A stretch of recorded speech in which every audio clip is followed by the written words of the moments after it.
Bonjour à tous et à toutes. Alors, je poursuis la présentation audio de la Constitution du 26 mars 1991. Et nous avons vu, tous ensemble, moi y compris, que dans le préambule de cette Constitution et le titre premier, le Gabon est fortement attaché aux principes républicains qui sont la démocratie pluraliste, la séparation des pouvoirs, la politique sociale, la laïcité, les libertés fondamentales telles qu'elles se dégagent dans la Déclaration des droits de l'homme, l'égalité de tous les Gabonais devant la loi et l'indépendance du Gabon. Et l'article 3 de cette Constitution dégage également le principe de la souveraineté. Donc cet article 3 dit en fait que la souveraineté nationale appartient au peuple qui l'exerce directement par le référendum ou par l'élection selon le principe de la démocratie pluraliste et indirectement par les institutions constitutionnelles. Et par souveraineté, il faut entendre par là l'origine du pouvoir. Vous savez que dans l'histoire ancienne, notamment de la France, le Gabon faisant partie d'une ancienne colonie de la France, c'est notre histoire, on ne peut pas l'effacer, c'est comme ça. Dans l'histoire ancienne de la France, on enseigne que lorsque les rois avaient le pouvoir, dirigeaient la France, les rois trouvaient l'origine de leur pouvoir en Dieu. Donc il y a eu la Révolution française qui a donné naissance à la République. Et depuis, il est consacré le principe selon lequel le pouvoir ne vient plus de Dieu, mais de l'homme, du peuple.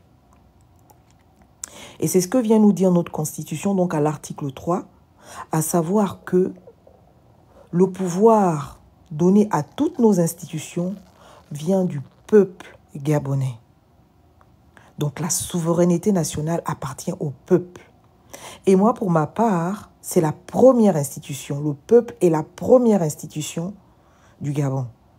Parce que le pouvoir qu'incarnent toutes nos institutions que l'on voit décrit dans la Constitution gabonaise de 91 vient du peuple gabonais. Alors, ensuite, nous avons vu les différentes institutions qui sont décrites dans la Constitution, en partant donc du pouvoir exécutif, qui est la seconde institution, je vais dire ça comme ça, parce que la première, selon moi, c'est le peuple. Donc, la seconde institution, c'est le pouvoir exécutif. Et nous avons vu qu'au sein du pouvoir exécutif, on a deux organes.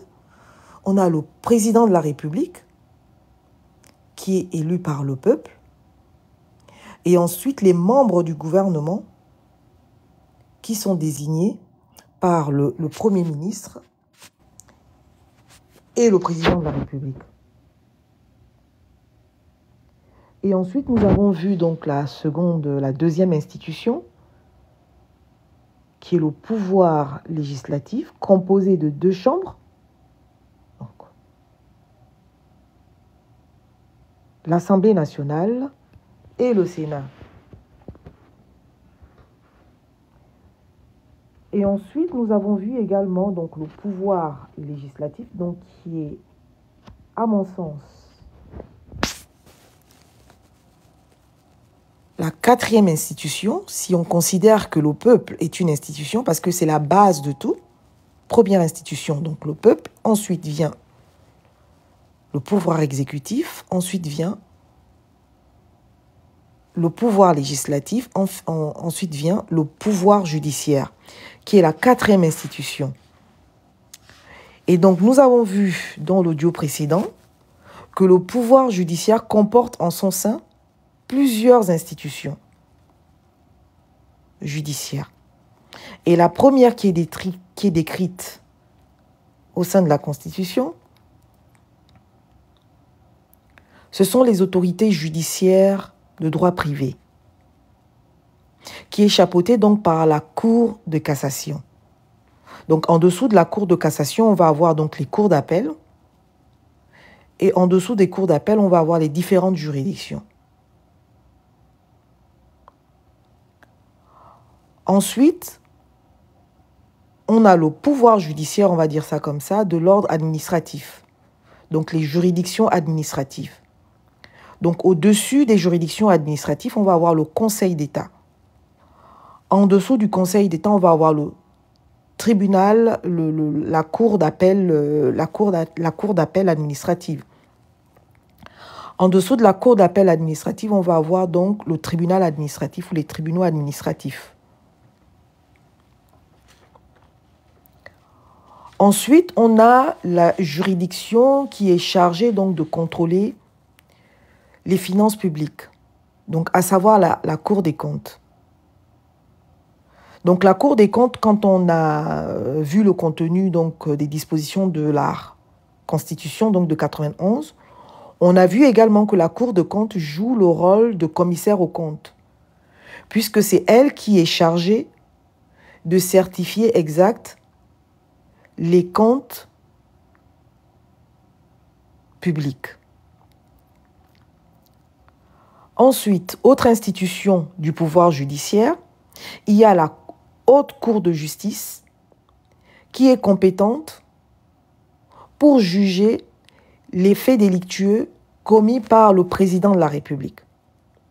Et c'est une cour qui est non permanente. Autre cour non permanente que nous avons vue, qui est aussi une autre institution du pouvoir judiciaire, c'est la Cour de justice de la République.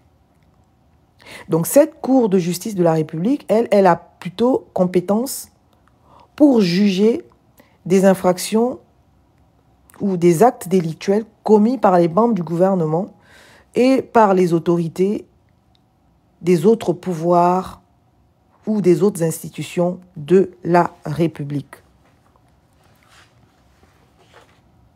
Donc aujourd'hui, je vais donc vous présenter le contenu donc du titre 6 qui est intitulé « De la Cour constitutionnelle ». Et donc là, on voit déjà que la Cour constitutionnelle n'est pas intégrée, cette institution-là n'est pas intégrée dans le titre 5 de la Constitution intitulé « Du pouvoir judiciaire ». Pourtant, c'est une juridiction, c'est une institution juridictionnelle. La Cour constitutionnelle, dans notre Constitution de 91, a un titre qui lui est consacré. Donc, ce titre est composé donc des articles 83 à 93. Alors, que disent ces articles? Article 83. La Cour constitutionnelle est la plus haute juridiction de l'État en matière constitutionnelle. Elle est juge de la constitutionnalité des lois et de la régularité des élections. Elle garantit les droits fondamentaux de la personne humaine et les libertés publiques. Elle est l'organe régulateur du fonctionnement des institutions et de l'activité des pouvoirs publics. Le siège de la Cour constitutionnelle est inviolable. Article 84. La Cour constitutionnelle statue obligatoirement sur les traités et accords internationaux avant leur entrée en vigueur, quant à leur conformité à la Constitution, après adoption par le Parlement de la loi d'autorisation.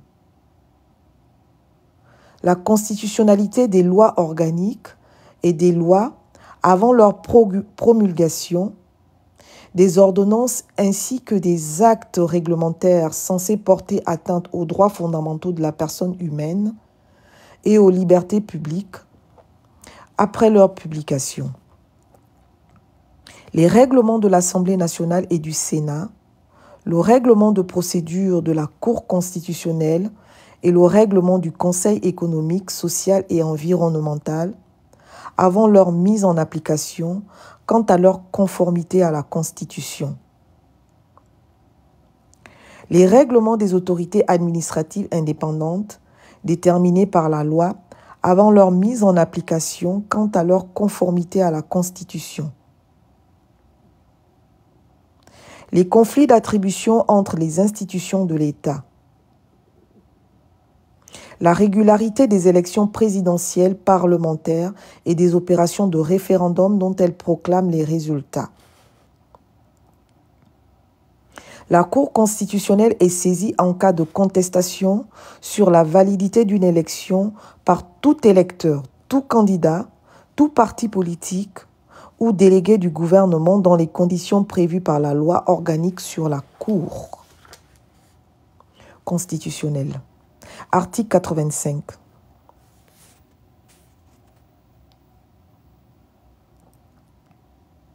Les autres catégories de la loi, les ordonnances ainsi que les actes réglementaires censés porter atteinte aux droits fondamentaux de la personne humaine et aux libertés publiques peuvent être déférés à la Cour constitutionnelle, soit par le président de la République, soit par le Premier ministre, soit par les présidents des chambres du Parlement ou 1/10 des membres de chaque chambre, soit par les présidents de la Cour de cassation, du Conseil d'État et de la Cour des comptes, soit par tout citoyen ou toute personne morale lésée par la loi, l'ordonnance ou l'acte réglementaire querellé.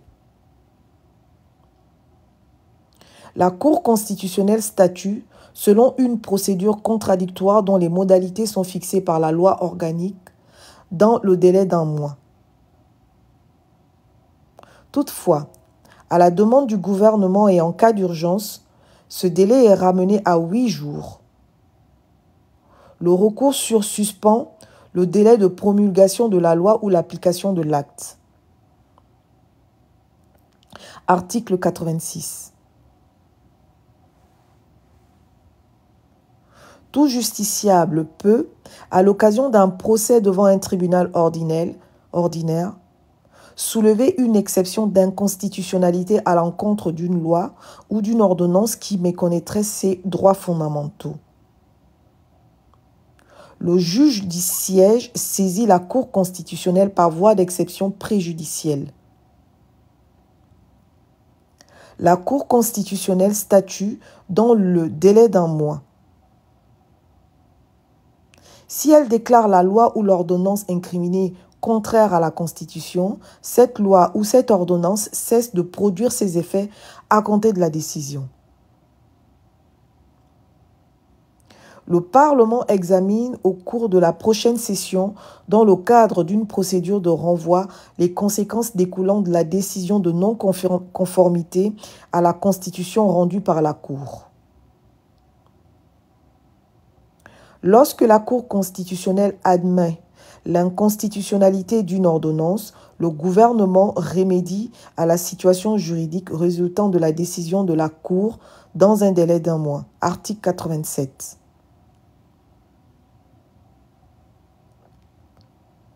Les engagements internationaux prévus aux articles 113 à 115 ci-après doivent être déférés avant leur ratification à la Cour constitutionnelle, soit par le président de la République, soit par le Premier ministre, soit par le président de l'Assemblée nationale ou par 1/10 des députés, soit par le président du Sénat ou 1/10 des sénateurs.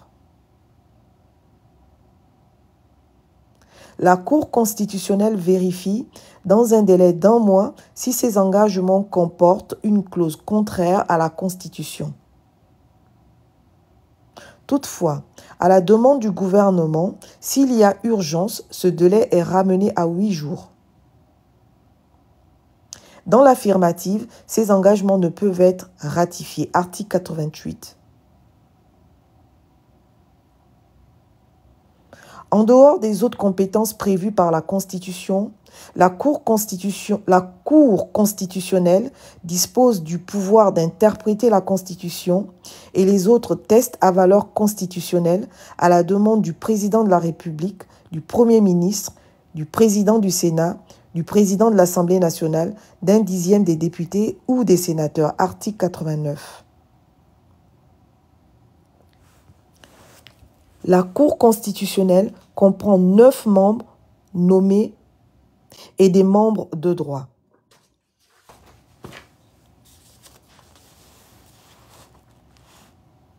Les membres de la Cour constitutionnelle portent le titre de juge constitutionnel. La durée du mandat des membres nommés est de 9 ans non renouvelable. Les 9 membres de la Cour constitutionnelle sont désignés comme suit. 3 par le président de la République, dont le président. 3 par le Parlement, à raison de 2 par l'Assemblée nationale et 1 par le Sénat. 3 par le Conseil supérieur de la magistrature. Les magistrats désignés par les autorités de nomination ci-dessus sont choisis parmi les magistrats de grade hors hiérarchique, exerçant ou ayant exercé au sein de la Cour constitutionnelle, de la Cour de cassation, du Conseil d'État, de la Cour des comptes ou de l'administration centrale de la justice. Les juges constitutionnels sont choisis à titre principal parmi les professeurs de droit, les avocats et les magistrats, âgés de 50 ans au moins et justifiant de 15 ans d'expérience professionnelle, ainsi que les personnalités qualifiées ayant honoré le service de l'État et âgées d'au moins 50 ans. Le président de la Cour constitutionnelle est nommé pour la durée du mandat. En cas d'empêchement temporaire, l'intérim du président est assuré par le doyen des juges constitutionnels.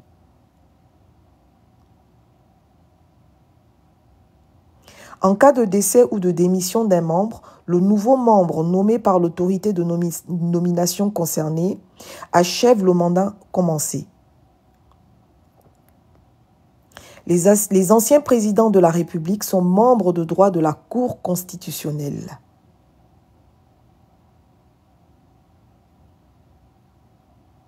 Doyen des juges constitutionnels. Article 90. Les fonctions de membres de la Cour constitutionnelle sont incompatibles avec toute autre fonction publique et avec toute autre activité professionnelle privée sous réserve des exceptions prévues par la loi organique. Aucun membre de la Cour constitutionnelle ne peut être inquiété, poursuivi, recherché, arrêté, détenu ou jugé à l'occasion des opinions ou votes émis par lui dans l'exercice de ses fonctions et même après la cessation de celles-ci. Sauf en cas de crime avéré ou de condamnation définitive, toute mesure de poursuite, d'arrestation ou de détention des membres de la Cour constitutionnelle ne peut intervenir qu'après avis conforme de la Cour statuant à la majorité des 4/5 des autres membres. Les membres de la Cour constitutionnelle sont protégés contre les menaces, outrages, violences et attaques de quelque nature que ce soit dont ils peuvent être l'objet dans l'exercice ou à l'occasion de l'exercice de leurs fonctions et même après la cessation de celles-ci. Les membres de la Cour constitutionnelle prêtent serment au cours d'une cérémonie solennelle présidée par le président de la République devant le Parlement, la Cour de cassation, le Conseil d'État et la Cour des comptes réunis. Ils prêtent le serment suivant: la main gauche posée sur la Constitution et la main droite levée devant le drapeau national. Je jure de remplir consciencieusement les devoirs de ma charge dans le strict respect de ses obligations de neutralité et de réserve et de me conduire en digne et loyal magistrat. Article 91. La Cour constitutionnelle adresse chaque année un rapport d'activité au président de la République et au président des chambres du Parlement. Elle peut à cette occasion appeler l'attention des pouvoirs publics sur la portée de ses décisions en matière législative et réglementaire et faire toute suggestion qu'elle juge utile à la consolidation de l'état de droit. Article 92. Les décisions de la Cour constitutionnelle ne sont susceptibles d'aucun recours. Elles s'imposent au pouvoir public, à toutes les autorités administratives et juridictionnelles et à toutes les personnes physiques et morales. Article 93. Enfin, l'article 93. La Cour constitutionnelle jouit de l'autonomie de gestion financière. Les crédits nécessaires à son fonctionnement sont inscrits dans la loi de finances. Les règles d'organisation et de fonctionnement de la Cour constitutionnelle ainsi que la procédure suivie devant elle sont déterminées par une loi organique. Merci de votre écoute et à bientôt.